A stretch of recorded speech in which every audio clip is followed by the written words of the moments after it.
Hello and welcome to the 9th episode of the Oracle of Seasons any% speedrun tutorial, where it's time to go through Dungeon 5, Unicorn's Cave. This dungeon is pretty complex in terms of you have to save and quit a lot back to the entrance, so you gotta make sure you know where you are going after every save and quit. First off, when you're starting off, you go up and to the right. You can just swim in the water, make sure you mash your A button in order to swim faster. You want to keep this rod equipped and bracelet in order to hit that switch down there. So here you have your first key. You go back. You want to go to the right here, so you have to hit that switch again. Sometimes these stealth foes can be in your way, so be careful.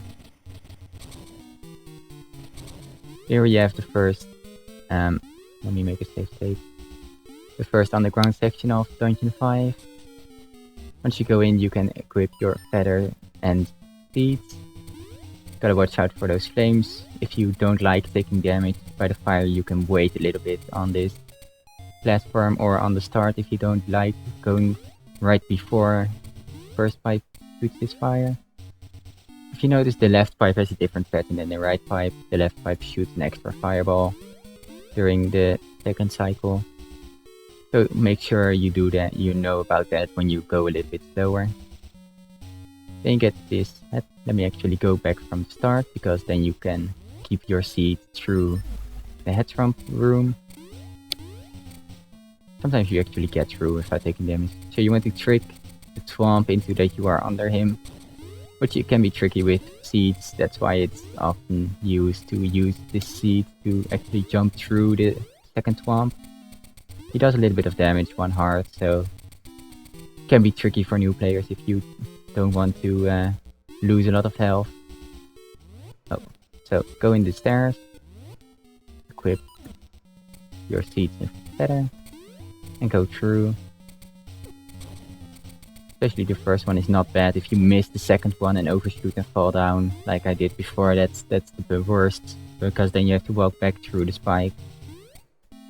After that, you go back up, use your seed again, watch out for the jinx. The jinx doesn't actually do damage, but he can knock you back.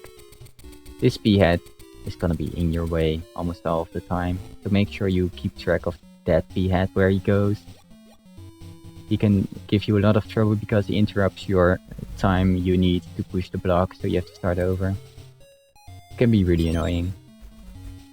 So continuing on, going towards this chest, which contains the dungeon item, the magnet glove. After you get that, you save and quit. So this is the second time you visit the entrance. This time you go use the seed and go to the right. You want to equip your magnet gloves over your Pegasus seed. And make sure you change your magnet gloves to N, so you can hug this magnet block. And you can do a fancy jump like that. Go over there, it's not that hard. There's also a fancy jump going back. A fancy jump going back is pretty hard to do unbuffered, but if you do a select buffer, which opens up the dungeon map, you can buffer up a jump down right in order to make this jump instead of walking around the pit. Also, I didn't know this all was here. Oh well. Once you go back, some people like to use a seed here depending on your seed count. You can equip your seeds back over your magnet glove. I did the wrong thing. And use a seed here. Make sure you dodge the enemies here. You can remove that ball so this is in your way. And then you get to this room. This room is pretty tricky. In terms of equips, I like to use the feather with the sword in order to help later on. Those mini moldorms take 4 hits, the helmosaurs, the hard hats take 2 hits. It can be tricky, that's why I like to have a feather out. They take 1 hit actually, sorry. I've been playing too much Link's Awakening DX, so yeah. In this next room you have 4 Armos statues. These Armos statues start activating when you move close. You can damage them as soon as they start moving. So they take about 3 hits to kill. And you want to make sure you remember the order if you kill them. So the easiest way to do that is of course to activate them one at a time and kill them one at a time. But you can also activate 2 and do a spin slash and remember the order you kill them in. So that was the top first and then the bottom one first. And you do the same thing for these two. I actually missed one like that. So that one I killed the top one first. So you want to do exactly that order. Top, bottom. And I did the same thing here, top, bottom. So then you get this small key. You should have 2 small keys here. You want the 2 that you just grabbed in this section. So after you do that, you can save quit back to the start again. This is your 3rd visit back to the start. So now you go back up again because we finished up the left side. So we can check out where these other minecarts go. First off, if you have this equipped, it's generally faster to just go up first. So you can use this feather to jump over the stairs. If you need hearts, the enemies, the souls, like to drop hearts so you can kill them. When you come up here near, charge your sword and kill this guy. I actually got wrecked for some reason. It only takes 3 hits. So you want to kill that guy in order to push this block, which spawns the ball. You can actually accidentally save and quit a little bit too early here. If the ball hasn't spawned yet, you can see it when you push it. I don't think I can despawn it actually. When the shadow spawn pops up, or if you move a little bit up, you can actually see the ball spawning. So once you actually see the ball or its shadow, you can save and quit. Back to the start. And go back to the minecart section. Because there's still one pathway we haven't visited yet. And that's in the first cart, we have to go left. Where you can use the magnet glove again and the feather. Because you don't actually have to hit that quick.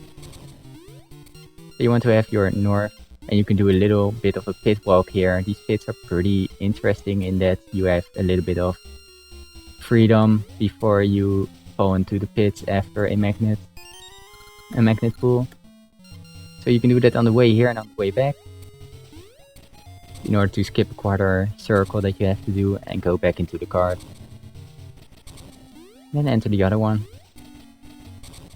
Because now with the magnet gloves we can actually cross the pit that's on this side. The souls are sometimes in your way. If he's really close to the pit like that, you can extend your push from the magnet block a bit in order to go around the bottom of him. Then go into this minecart, don't forget this one.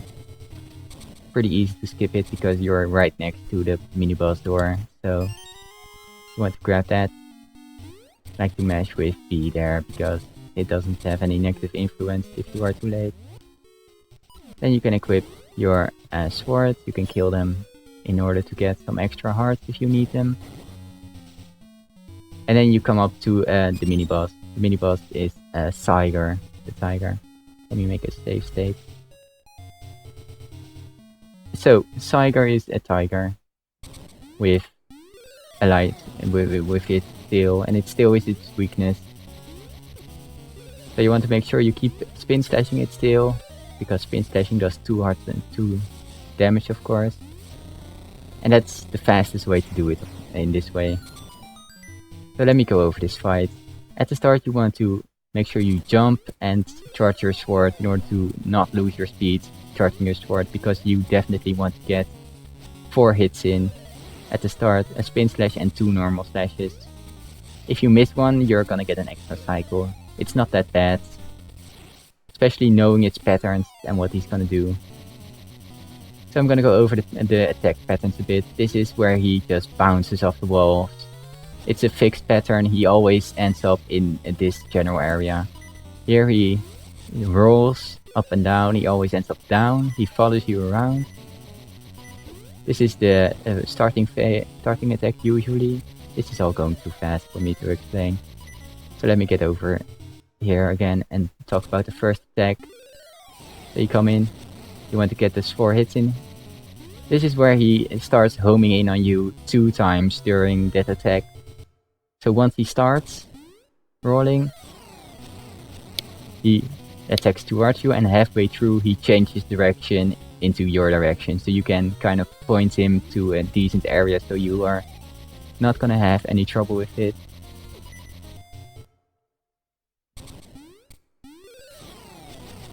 Sometimes his tail spawns on the right side, so you gotta be careful with that. That's why I advise to do this jump slash here. So you can actually make it to the right side if he spawns there. You can jump over him, it's pretty handy. I only got one slash in. So this pattern, you want to be careful so you don't get hit here. And again, that's a really good pattern to finish it off actually, so you can spawn him near this door, so you can grab this fairy. So, once more, jump slash, spin, spin, spin. You can jump over him. If you're on the wrong side, you can miss him, so you're gonna have to be careful with that. Very easy to dodge him. Once you know what you're doing, get him over on this side, and get your final hits in. You really want to keep doing your spin slashes, so let me actually change the RNG a bit. See if I can get him to spawn on the right side. Like that. So you really want to get that spin jump in. Again, this pattern should be easy to dodge. You can keep your sword charged out, stand in the middle, and spin slash. And the pattern where he hogs the wall, which was the second pattern of this RNG actually.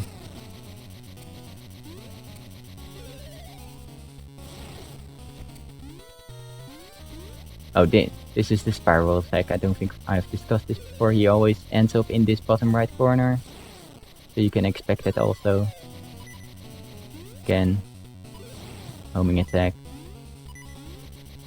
And the spiral attack again, so he's gonna end up here in the bottom corner, which is the worst place to be as a final cycle.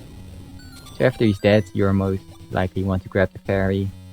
If you have 6 hearts or more, I guess you can skip the fairy. Because there's a big part coming up where you will need the package seeds and the magnet gloves. So you want to open this door, again watch out for the keys. You have this ball that you spawned earlier, you can push it on the button and move on. So this is the part where you want to have a bit of help for, because you want to jump through these flames. So you come over here, use your seed, grab your rock's feather and try to jump over them.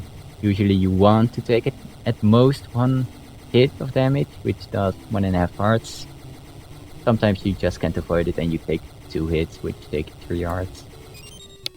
So that's why you want to have enough health. So coming up over here, the second underground section. The underground section is pretty interesting to do fast. You want to get this jump off. If you... it's pretty tight jump. To make it actually on that platform, you can make it. It's really tight though, so... Generally you want to do that jump and switch your seeds out for the magnet glove. If you did it correctly, they should still be on N after you put the ball in the spot. Just make sure about that.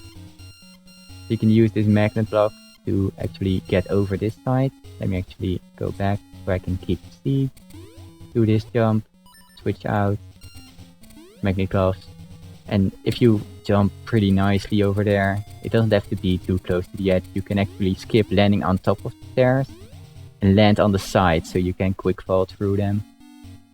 And then you have this last section, which you can also do a nice jump over with your seeds, which I will show now. You go down, wait till you land, and then jump, jump, and you can make that third jump without having to use your magnet glove. So that gives you the boss key, the nightmare key. So after that, you want to save and quit again. So after that, you can actually go through, what am I doing? You can go through the portal. And with this portal, you come back here. You can now go to the right side and open this key block. and this keys is really annoying. Let me make a save state here. This is a pretty interesting room. There are a lot of patterns you can do. So once you get in here, you can decide to not use the seed and do this jump. And sometimes you can actually make the first cycle here, which is probably the fastest way. And go up here and through here. So once again, sometimes you want to get those jumps really tight if you don't use seed or a map or menu buffer. Another thing you can do, which is a little bit safer, is you can open up your inventory and grab seeds and use the seeds and switch back. That way you are certain to make that jump, and it makes this an early jump also. You can do a jump here then, and sometimes actually make it up before the spark hits you and go up. So what I advise is, when starting out, you want to grab those seeds and use them once. Makes it a lot easier. You have less trouble with everything. Can do that jump and move on.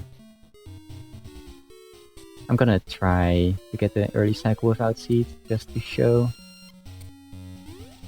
Yeah, it's a really tight jump there, so I advise you just grab your seed satchel, use some seeds, and make these jumps. If you don't make it, you have to wait a little bit for the spark to move out of your way. So continuing on, these are the only heart refills you're gonna get for this boss. Unfortunately, we don't have the boomerang, so you cannot kill those sparks for fairies. And I don't believe the hearts respawn. No, they don't respawn. So yeah, that's all you're gonna have to do with it. First off, you can actually just use your magnet glove here to get on this platform. And instead of going to the right here, you can actually make this jump and do a nice swag push away from the magnet block. These are random. I think they can get seeds, but I doubt it. Yeah, in this case they also don't drop seeds. Let me kill that keys before it hurts me anymore. So up next is the final boss of this dungeon, which is Digdogger. Digdogger is pretty interesting since he's an eyeball that jumps around. And you cannot damage him in his big form, but you have this spiked ball. And this spiked ball is the bane of every new runner.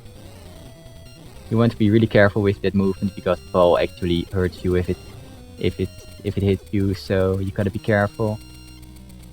So, starting out, you want to immediately grab that ball and get some hits in. I'm on the wrong side. So he has a little bit of a recovery state after he gets hit, so that's when you want to chain some hits in. And then you have these little dudes running around. These are really annoying to hit. And they will spawn back into each other after a while. So the best part is, of course, if you get a one cycle on them, you want to hit all those 6 little enemies in one go. Sometimes he jumps up. Gotta make sure you keep your ball under control. That's the main part of this boss. If you have your ball under control, you're gonna make it usually. Like that. You almost always have 1 or 2 little dudes, I don't even know how to call them, that will run entirely horizontal or vertical like this. You can see 4 dudes decided to do a little bit of a zigzagging person, but this dude decided to go horizontal. So that's usually one you want to leave until the end, because it's really easy to pinpoint where he is. So once you get your hits in, I'm not in the right position, wow. You want to go for the diagonal ones, usually. So you want to position yourself diagonal, so you have the most chance to have those guys run into you. And that's how you do this boss. Especially if you have low amounts of hearts, it can be tricky to survive. And this is also probably the hardest boss if you fail it a lot, if you are bad at it, because it's so easy to hurt yourself. And the fact that there isn't a fairy before the boss, no heart refills except for those two. So you want to be careful. Wow, that jump I wasn't expecting. You can get them in a corner sometimes. Helps chaining hit.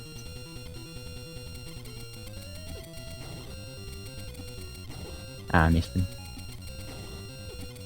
You can do a suicide threat at the end. When you have 1 or 2 left, you can just home the ball into yourself and you run into the little minions. So that's Digdogger. Grab the heart container and move on. To the essence room, jump over the stairs. And grab the essence.